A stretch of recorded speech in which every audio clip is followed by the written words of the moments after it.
Ce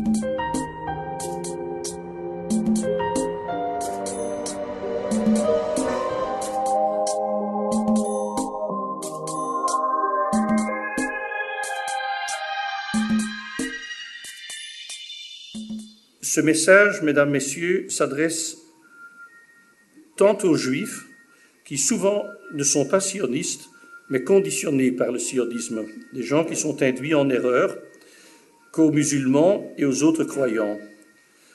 Nos deux foi, judaïsme et islam, nos deux religions, ont certes chacune leur spécificité et leur particularité, et il n'y a aucun intérêt d'en faire un amalgame.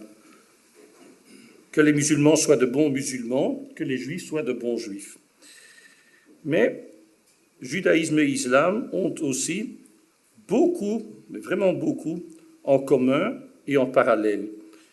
Et dans la situation actuelle, c'est bien ce qui mérite d'être souligné. En latin, in pluribus unum, dans la diversité, soyons un. Et tous deux, judaïsme authentique et islam, prônent et cherchent la proximité du Dieu un, du Saint Créateur. C'est la donnée essentielle, c'est la donnée de départ et c'est le but où nous devons arriver. Historiquement, dans les pays à domination islamique, et ce pendant des siècles, les communautés juives ont généralement bénéficié de la protection de l'autorité et la bonne entente entre juifs et musulmans régnait. Les croisades sont venues de France, sont venues d'Europe. Brûler le Talmud s'est passé en Europe.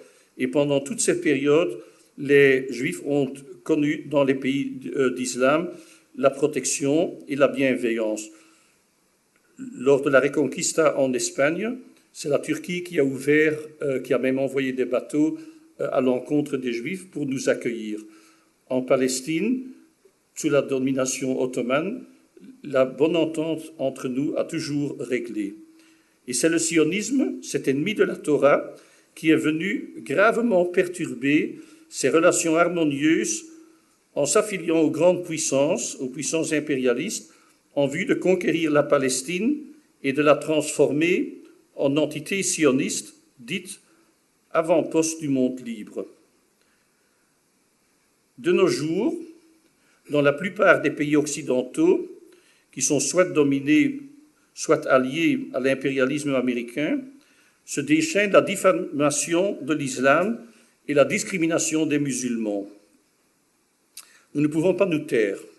Cela rappelle dangereusement la judéophobie et la persécution des Juifs entre les deux guerres mondiales. Et rien que ce fait devrait appeler les Juifs non seulement à la vigilance, car après les musulmans, ils pourraient bien être les suivants. On ne sait pas où est-ce que le totalitarisme s'arrête. Ils pourraient bien être les victimes suivantes, que Dieu nous protège. Mais surtout, l'esprit de droiture, de justice, de générosité humaine devrait faire que nous nous solidarisions avec nos frères et sœurs musulmans des pays occidentaux. À noter que l'islamophobie n'est pas uniquement un exutoire de l'extrême droite dépositaire du nazisme. Elle provient bien plutôt du fascisme à col blanc, de milieux libéraux qui se disent bien pensants. Je pense à la présidence française, liés au néoconservatisme américain et au lobby sioniste au pluriel. Elle se manifeste aussi par la subtilité, par le sophisme, d'opposer un soi-disant islam occidental éclairé à ce qu'ils appellent l'islam terroriste. Cette hypocrisie est utilisée par les ennemis de toutes les religions, sauf si celles-ci sont un opium pour le peuple au service de l'impérialisme. Certains sectes que nous pourrons peut-être nommer avec leur nom tout à l'heure. Deuxième complexe, ensuite, il y a bien sûr la cause palestinienne qui devrait unir le judaïsme de la Torah et l'islam. L'antisionisme de la Torah devrait s'opposer au sionisme et son identité, même si, pendant la période de notre exil et de dispersion, le Saint Créateur avait installé en Terre Sainte, en Palestine, au lieu de Palestiniens musulmans, d'autres peuples, tels que, par exemple, des Coréens ou des Inuits. Ceux qui ne savent pas ce que c'est qu'Inuits, ce sont les Esquimaux. J'aime beaucoup les Esquimaux, c'est pour ça que je les ai nommés. Donc, ce n'est pas un conflit ethnique entre Juifs d'une part, Arabes d'autre part. Ce n'est pas l'essence du conflit. Même sans cela, donc nous devrions nous opposer à une entité sioniste. Parce que la Torah nous interdit formellement, pendant toute cette période d'exil et de dispersion dans laquelle nous nous trouvons par la volonté divine, interdit formellement tout autant un pouvoir politique religieux, même régi par les règles de notre Torah, que l'actuel pouvoir de Kofrim, de renégats, c'est-à-dire l'alliance qui est au pouvoir dans l'entité sioniste, de sionistes anti-religieux et de falsificateurs religieux. Et la deuxième catégorie, c'est peut-être à choisir entre la peste et le choléra. Ce sont peut-être les plus graves, ils sont grassement payés par les anti-religieux, et le blasphème est malheureusement très grand. Malheureusement, très malheureusement, le Satan, a réussi à tromper et conditionner un très grand nombre de Juifs par la propagande sioniste. Il faut s'imaginer que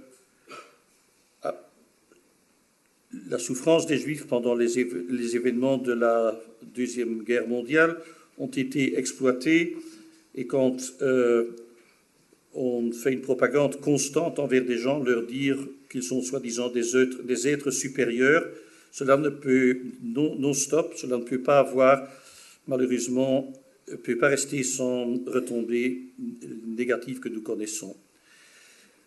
Mais à quoi sont intéressés les Juifs non contaminés par le sionisme, et ce dans la phase actuelle que nous croyons être celle de souffrance, de douleur qui annonce l'avènement du Messie?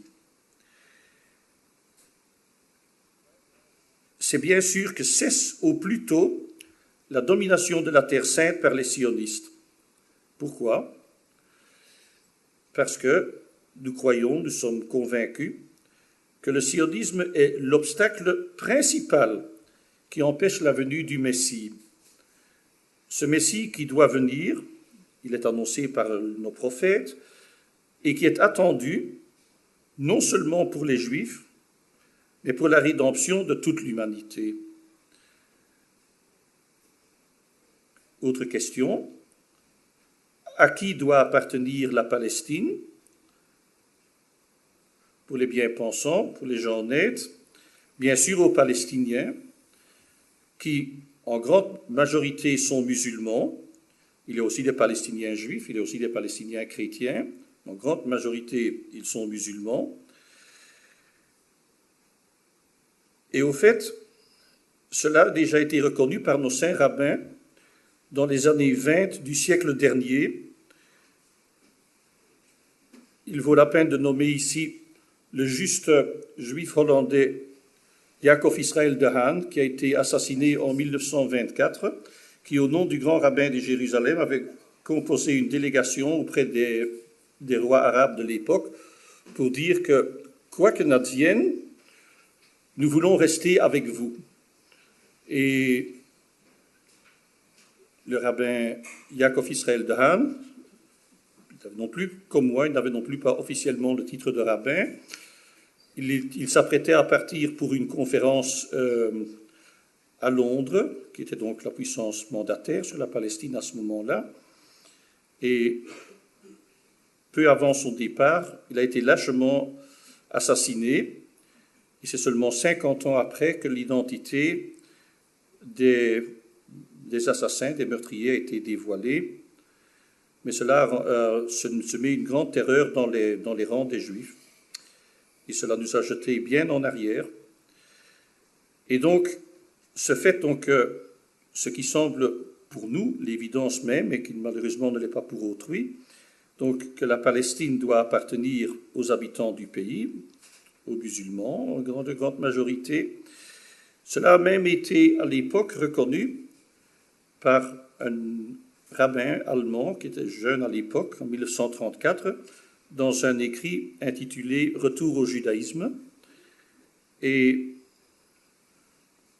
lui, déjà à l'époque, il avait proposé, il dit si les Juifs honnêtes qui sont en Palestine, qui sont déjà ici bien avant la venue, bien avant la migration sioniste, si nous voulons subsister, nous n'avons qu'un intérêt, c'est de nous allier, d'avoir une alliance amicale avec l'islam. Et c'est intéressant que ce penseur, le rabbin Simon Schwab, a bien prononcé à l'époque, bien insisté que l'alliance est avec l'islam. Parce qu'après, on a une tradition, on a une certaine tradition de vouloir s'allier entre juifs et arabes, mais ça fait ethnique et ce n'est pas juste. C'est avec l'islam qu'il faut s'unir. Pour rappel, les rabbins de tous les siècles précédents ont toujours accepté de bon gré la soumission à la domination ottomane en Palestine, et l'autorité ottomane nous a donné l'autonomie comme on l'avait dans n'importe quel système musulman. Nous avons joui d'une liberté pour nous, et sur cette base, il y avait une bonne entente. Et effectivement, selon les règles, nos règles de nos religions, les règles du Talmud, en période d'exil et de dispersion, les Juifs n'ont aucun intérêt à dominer la Terre sainte, et d'ailleurs non plus pas dans d'autres parties du monde. Parce que notre vocation divine est, et sans cela nous cessons d'être Juifs, c'est d'être un peuple saint et une nation de prêtres. Nous devons être une population exemplaire au service de l'humanité. Et c'est parce que, en Terre sainte, dans l'Antiquité, nous n'avons pas réussi à jouer vraiment, remplir vraiment ce rôle, que nous en avons été chassés. Et nous sommes encore loin d'être au niveau requis pour pouvoir y être. Et pour cela, nous devons donc accepter d'être dispersés dans le monde et nous devons donc remplir ce rôle. Nous devons nous rappeler, c'est le message que je dis maintenant, comme nous parlons à nos coreligionnaires, aux Juifs, nous devons nous rappeler plus que jamais que ce n'est pas parce que ce n'est que par la Torah qui a été transmise à Moïse au mont Sinaï que nous sommes Juifs. Ce n'en existe pas un Juif ethnique, un Juif laïque. Il est d'origine juive, mais il n'est pas juif dans le sens du mot. Pour être juif, il faut accepter la Torah dans son entièreté, il faut accepter les décrets divins, et il faut donner le bon exemple. Ça, c'est être juif. Et revendiquer, oui, parce que nous avons subi des persécutions racistes, ethniques, cela nous donnerait un droit particulier et de le venger encore sur autrui. C'est le contraire du judaïsme. Et donc, c'est de bon cœur, c'est avec sagesse, mais aussi de bon cœur, que nous, Juifs, nous devons accepter et même promouvoir la souveraineté du peuple palestinien sur l'entièreté de la Palestine historique. Pas une parcelle de la Terre sainte ne peut rester profanée par les sionistes. Et vu ainsi, c'est donc le bon sens même. Il n'y a aucun antagonisme entre judaïsme et islam. Et quel est notre ennemi commun? C'est clair, c'est le sionisme. Dans notre tradition rabbinique, en Allemagne, il y a environ 150 ans, notre grand maître, le rabbin Samson Raphael Hirsch, a formé la tradition de la Torah ainsi. Mensch Israël, il faut être humain car juif, parce que juif, et juif car humain. et avec l'obligation de Torah im derech eretz, avec un savoir-vivre, et donc tout ce qui est le contraire de ce que les sionistes font. Les sionistes revendiquent de vouloir faire, selon l'idéologue qui a fondé le sionisme, de faire des Juifs, de les transformer en un peuple comme les autres, un peuple comme tous les autres, avec un territoire, un État, un drapeau, des banques, la prostitution, tout ce qu'ont les autres, et les Juifs devraient l'avoir aussi. C'est exactement le contraire de ce que le Saint Créateur veut de nous, de ce qui est marqué dans notre Torah. Et nous voyons que les sionistes, ou du moins leur aile extrémiste, leur aile droite, qui est dominante, va encore plus loin. Ils ne sont même pas comme les autres peuples, avec les caractéristiques nommées, mais ils commettent des crimes à l'outrance, ils font un véritable outrage. Au contraire de cela, fidèles à notre tradition de Torah, nous avons à nous conduire de façon irréprochable, sanctifier le nom divin dans notre relation avec nos prochains non-juifs. Nous appelons nos frères et sœurs juifs induits en erreur à se détacher du sionisme, à se retourner contre l'idolâtrie et la malfaisance sioniste.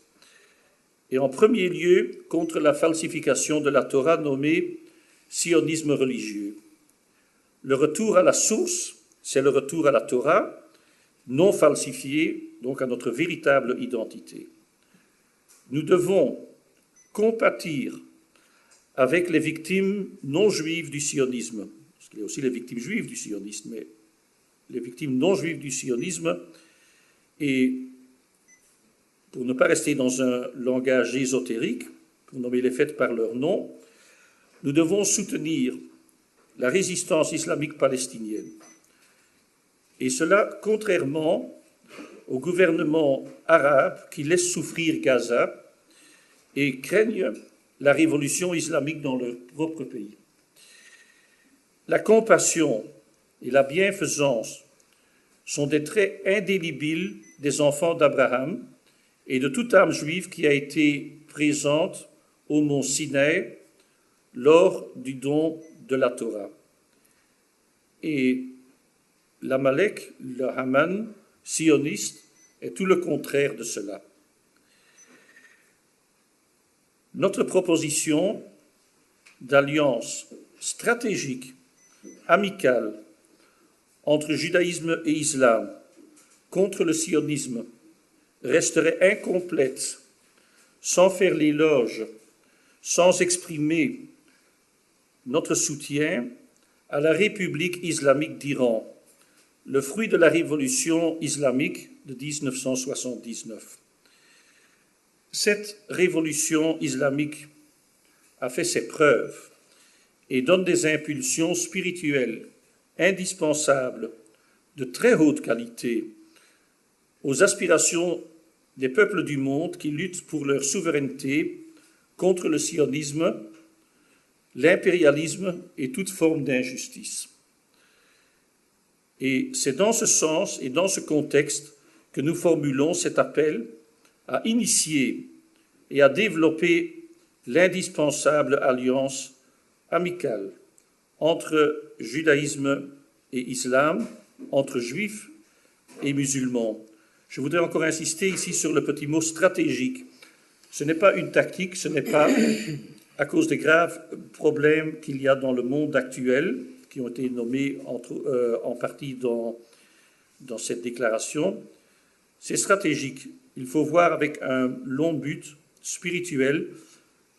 Nous devons, chacun de notre côté, judaïsme et islam, nous unir contre le sionisme et ensemble être conscients que notre arme est en premier lieu une arme spirituelle. Au conflit du Moyen-Orient et d'autres graves conflits dans le monde, il n'existe en réalité pas de véritable solution purement humaine, militaire, diplomatique, quelle qu'elle soit, mais la solution est spirituelle. Et ce sont ceux qui cherchent la proximité du Saint Créateur, béni soit son nom, qui doivent se mettre ensemble. Je termine par le souhait, par la bénédiction, que le Saint Créateur veuille bénir et protéger ceux qui œuvrent pour accomplir sa volonté, pour réaliser la droiture, la justice et l'harmonie fraternelle de l'humanité dans la reconnaissance et l'adoration du Dieu un. Je vous remercie. Merci.